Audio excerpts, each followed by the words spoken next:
영화적으로 이제 이야기가 아니라 영화적으로 이제 저는 이제 관객들한테 그 처음부터 끝까지 영도라는 인물이 이제 그 아버지 과거 플래시백을 넘어가서 이렇게 뭔가 시체를 이렇게 토막내는 장면도 사실 나오지 않습니까? 이제 그런 것들은 이제 관객들이 심리적으로 영도의 어떤 불안성을 계속 좀 내포하고 싶었어요. 그래서 영도가 지금은 저렇게 좀 분노가 터뜨리지 말 듯하게 그렇게 진정감게 보이다가 한 번은 뒤에서 분명히 저게 일어날 거야. 저게 영도의 모습이겠지. 그래서 관객들이 보실 때 계속 좀 그런 부분들 때문에 긴장을 좀 했으면, 그래서 몰입을 좀 더 많이 했으면 좋겠다고 생각했던 장면이었고, 그 아이를 때릴 때도 사실은 이제 영도라는 인물이 우리가 이제 그 거의 뒷부분이니까 안 그런 인물이라는 걸 이제 어느 정도 알고 있는 시점에 한 번 더 사실은 그런 모습들을 보여주면서 영도가 자기도 모르는 또 다른 그 아버지와의 어떤 핏줄에서 그런 폭력성이 드러날 수도 있지 않을까.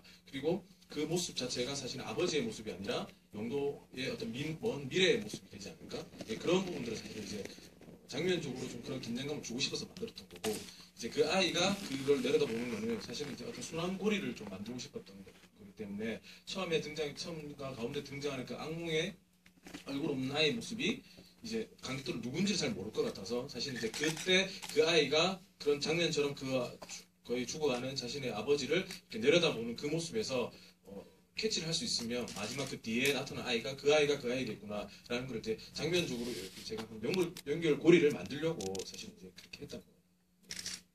감사합니다.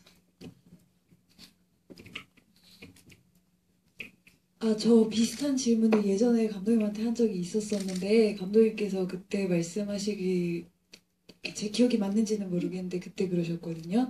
그 아기가 이렇게 팔목에 끈에 묶여 있잖아요. 근데 아기가 없는 걸 보고 영도가 어떤 순간적으로 오해를 할 수 있잖아요. 그 아버지한테. 그리고 그 본인의 아버지에 대한 원망이 있잖아요. 그러니까 이제 그것들이 이쪽으로 이렇게 분출이 돼서 왜 그랬냐고 하면서 이렇게 때리는 건데 정신 차려 보니까 애는 멀쩡한, 그렇게 얘기를 들었던 것 같아요.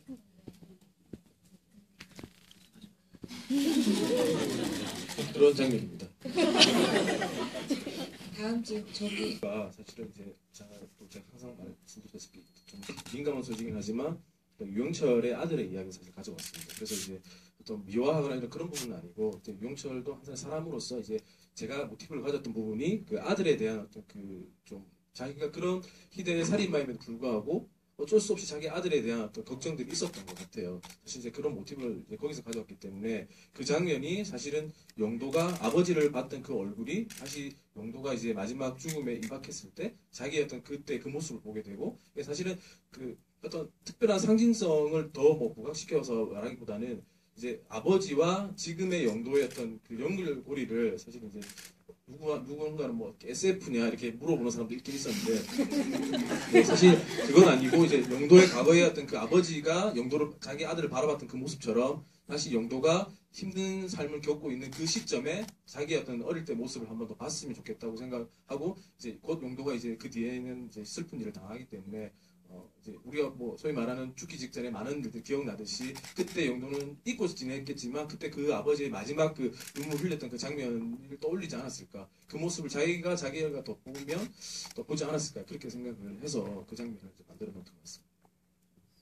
감독님이 말씀하시면 꼭 수능 수학 강사님 해설하시는 분인데 말씀을 들으면 들을수록 수능 100점 맞을 것 같은 생각이 드네요. 네, 다음 해설을 원하시는 분. 네, 저 뒤에 여자분. 그렇게 얘기했던 것들은 사실은 이제 많은 저도 생각하는 제가 가지고 있는 선입견들에 대한 어떤 감독으로서가 아니라 많은 사람들이 이제 그런 영도와 같은 아픔을 가진 사람에게 그 제시하는 어떤 그런 잣대라고 생각을 해서 했던 거고, 사실 이제 그렇게 일부러라도 했던 거는 이제 그걸 보는 이제 관객들 스스로도 나도 그러진 않을까라는, 사실은 이제 제가 그 영도를 그렇게 바라보고 싶어서 했던 건 아니고, 오히려 이제 그런 부분들을 통해서 지금 이제 말씀하셨다시피 좀 불쾌한 감정을 느끼시다거나 아니면 반대로 나도 저렇게 하지는 않았을까라는 이제 그런 걸 주기 위해서 사실은 일부러라도 대사를 더 만들어 놓았던 거고, 저는 사실은 이제 그 살인이 피로 유전된다고 생각을 하지는 않습니다. 근데 이제 극 중에서 영도를 좀 힘들게 했던 거는 어쩔 수 없이 영도라는 사람도 어떻게 보면 가장 순하고 착하고, 그러니까 똑같은 대한민국 사람으로 살아갈 수도 있음에도 불구하고 아버지라는 사람 때문에 세상 사람들이 그렇게 영도를 만들어가는 모습을 좀 이제 영화니까 극적으로 좀 더 보여주고 싶어서 사실은 이제 그런 구성들을 좀 더 많이 했던 것 같습니다. 그리고 마지막 하나 질문이 또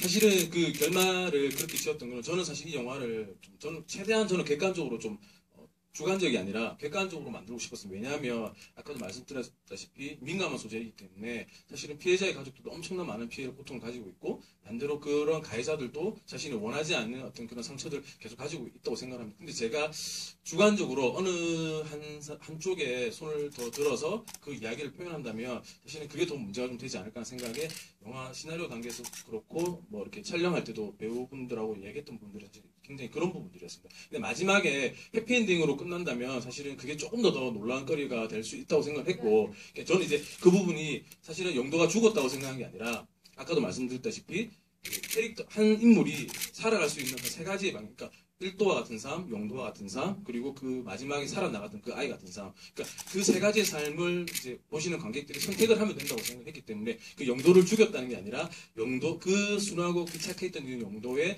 또 다른 본성이 또 살아나가지 않았을까. 또 다른 본성 하나 더 보여주고 싶어서 마지막 장면을 사실은 조금 보기에는 힘들 수 있겠지만 그러니까 정말 착한 0도를 죽이고 원래 0도의 본성이 살아나는 모습처럼 사실 이제 영화의 엔딩을 사실 그렇게 결론을 지었던 것 같습니다. 오픈엔드라는 말씀. 네? 오픈엔드라는 말씀. 네, 맞습니다. 네. 간단하게 관객에게 다 달려있다.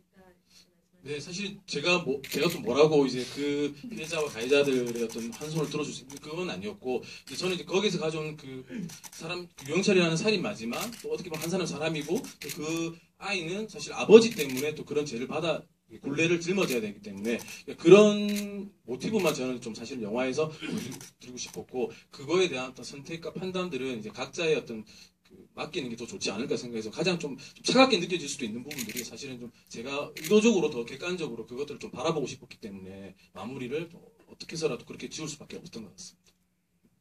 저는 불편함을 일으키는 게 이 영화의 목적 중 하나가 아니었나 그런 문제에 대해서 다시 생각해볼 기회를 주기 위해서 그런 생각 좀 많이 했었거든요. 돌아가시면 그런 것도 같이 생각해보시면 좋을 것 같아요. 저희가 시간이